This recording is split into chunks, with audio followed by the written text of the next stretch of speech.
Hey there. In this video, we are going to use Gauss-Jordan elimination to solve a system of equations.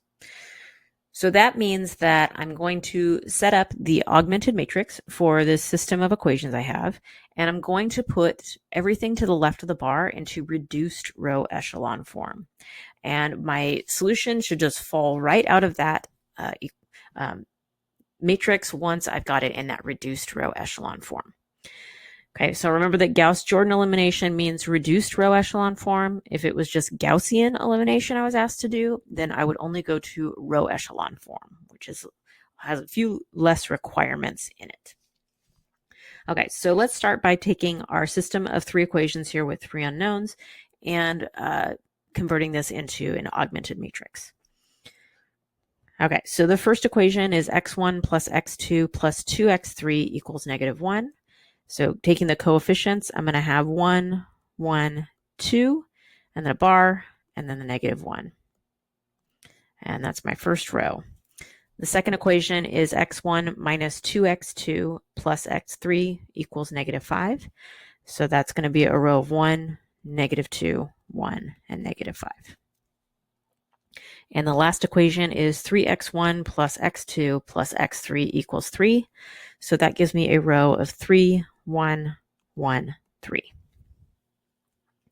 Okay, so I'm focusing on the left side. The numbers to the right of the bar are just along for the ride, but I need to get this to look like basically a diagonal matrix is what I'm looking for, where I have ones down the main diagonal and zeros everywhere else, since this is a 3 by 3 matrix. I already have a 1 in the first row, first column, and so I don't need to get that. And so I'm going to go straight to getting zeros underneath that, that first number.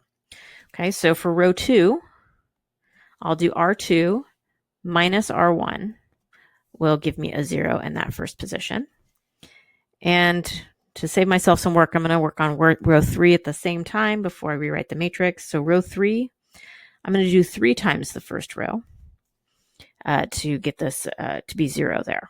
You could have done times the second row as well, but I'm just going to stick with the first row for each of these. So the first row doesn't change. 1, 1, 2, -1. And then 1 minus 1 gives me 0. -2 minus 1 gives me -3. 1 minus 2 is -1. And -5 minus -1 is -4.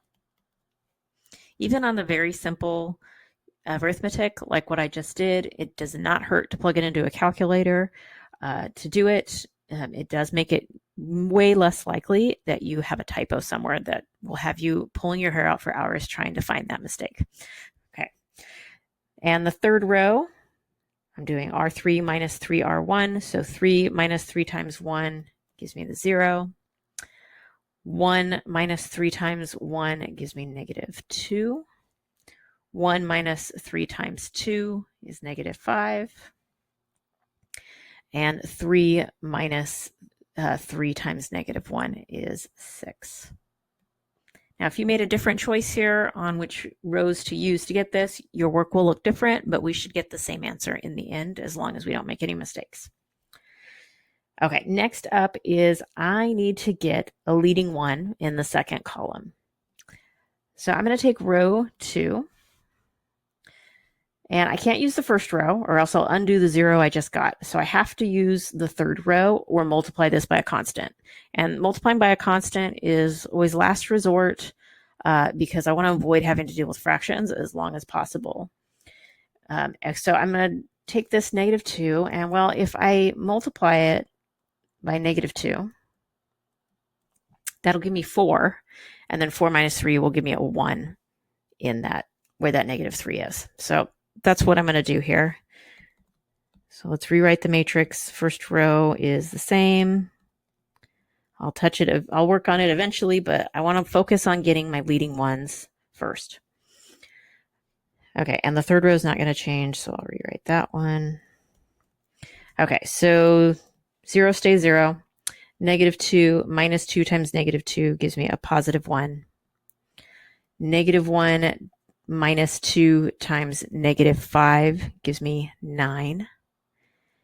And negative 4 minus 2 times 6 will give me negative 16. Okay, so I'm making some good progress here. I'm working my way through the columns, starting from that first column and working my way through. And so we're looking good here with that leading one.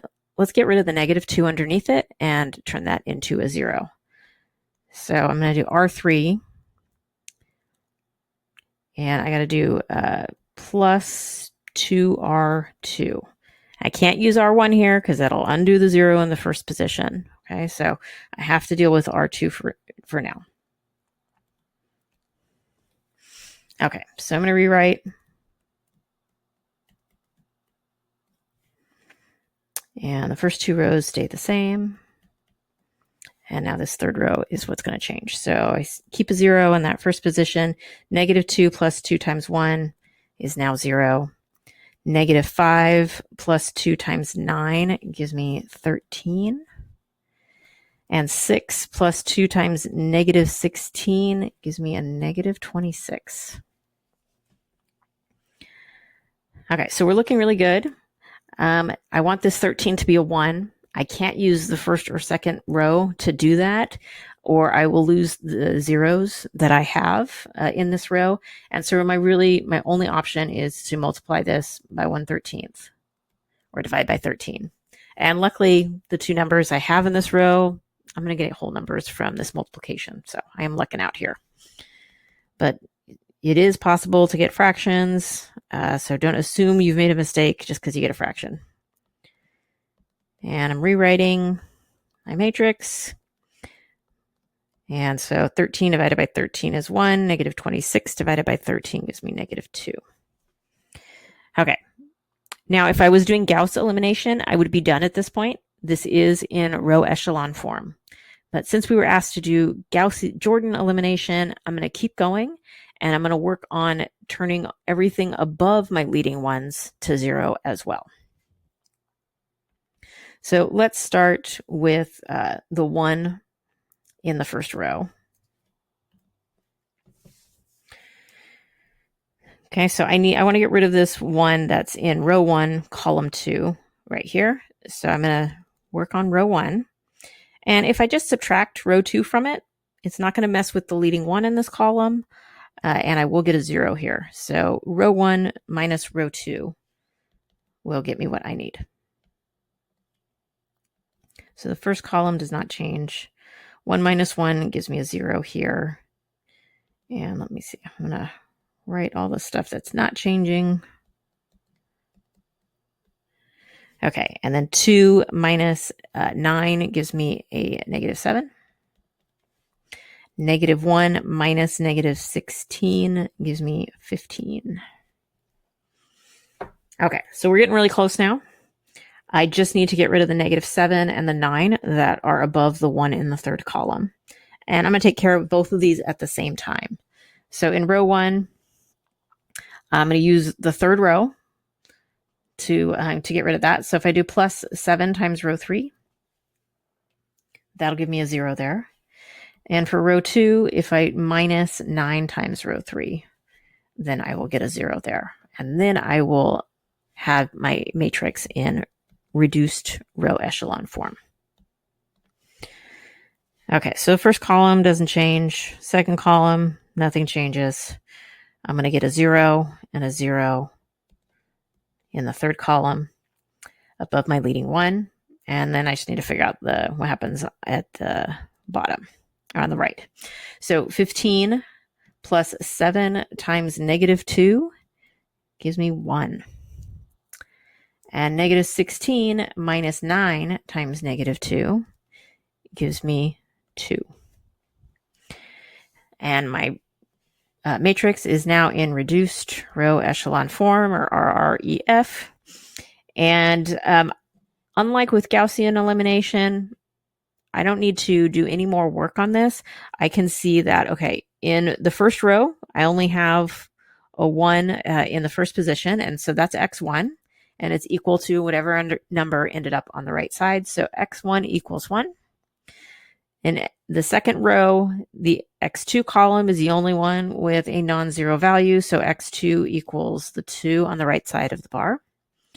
And same thing for the third column in the third row, so x3 equals -2. And there is my solution, or I can write it as an ordered triple, 1, 2, -2.